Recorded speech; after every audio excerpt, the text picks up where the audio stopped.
Hello, everyone. Welcome back. We have some more prospects to go over. Our first look at our first crop of guys in 2029. We're starting off with two of our very best. First up is David Moore. David Moore was a late-round pick in 2027 who has proven to be an absolute gem. He is our number one prospect in our system.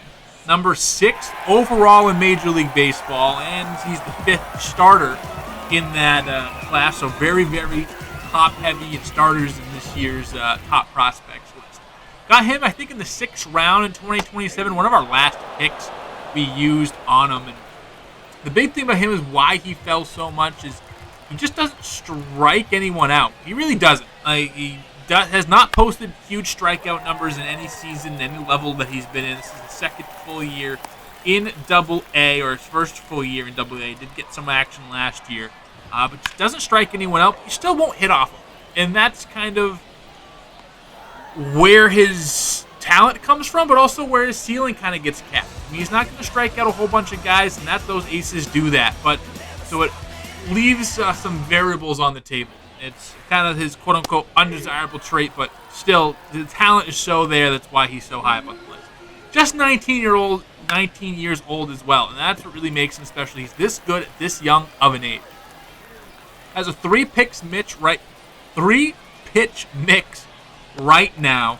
He'll look to add lateral movement in the offseason, whether that's a cutter, whether that's a slider, something. But that's something that we're going to be trying to add to his repertoire.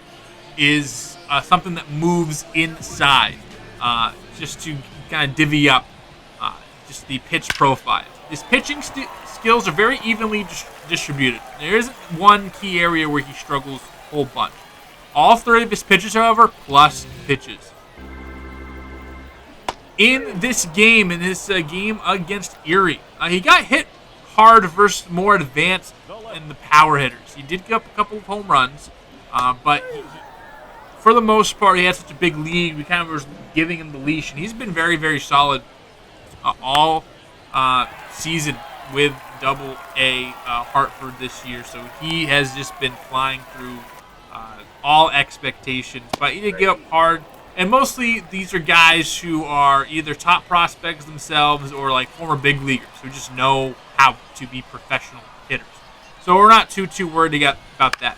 He's able to get weak contact for most of the game, and this is just kind of the pitcher he's at. He's not going to strike you out, so he's going to throw a lot of strikes. He's going to give you a lot of opportunities. However, just with those variations of movement on his pitches, it just misses barrels. And we're thinking adding something just a little bit extra to that to even elevate that even more. So that's kind of where we're at on that.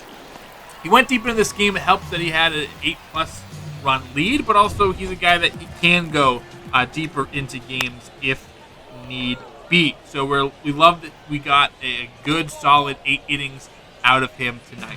His 12-6 was working all games. Able to pick up some strikeouts on it. So when that 12-6 is working, it really is his best pitch, we think. Fastball has proneness to get hit over a little bit, especially since it doesn't have a whole bunch of velocity behind it. Sits in the low 90s, high 80s at times. So that's why we want to add another pitch to work off that. But 12-6 was working. 12-6 was his bread and butter tonight, as it has been for most of his young career. Got the win in this one. 8 innings, 5 strikeouts, 8 hits. No walks allowed. Did get up 3 runs on 2 home runs. And that is our top pitching prospect and top prospect overall, David Moore. Moving on, we have Robert Cairo. Now, Robert Cairo was the 9th overall pick and our first pick last year. And he's a professional hitter. Right now, he ranks 3rd in our system, right behind David Moore and I believe Rafael Parra. 16th in all MLB and is the number 1 shortstop prospect heading into this season. Great contact versus both sides. His power is okay, but not bad. Like, he won't, I think right now he's going to be topping off 15 home runs or so. 12 to 15, maybe 17 home runs. Maybe he gets a power surge and gets 20 in our ballpark. But that is fine by us. He's going to be a heavy contact guy, kind of in a Stephen Kwan mold offensively. Plate skills are elite, especially for this age. So again, more of those Stephen Kwan comparisons. He's also very athletic and will steal about 20-plus bags a year. He is a poor fielder. Might move off of shortstop if he can't figure it out. So we have written down, obviously, mostly known for his bat. However, we do think that the bat will play, or the fielding will play eventually. I think that's just something we're heavily focusing on. Second base could be a home. It's going to be maybe a year or two, a couple of years until he gets to us. So whatever the situation is, I think we'll be fine with it.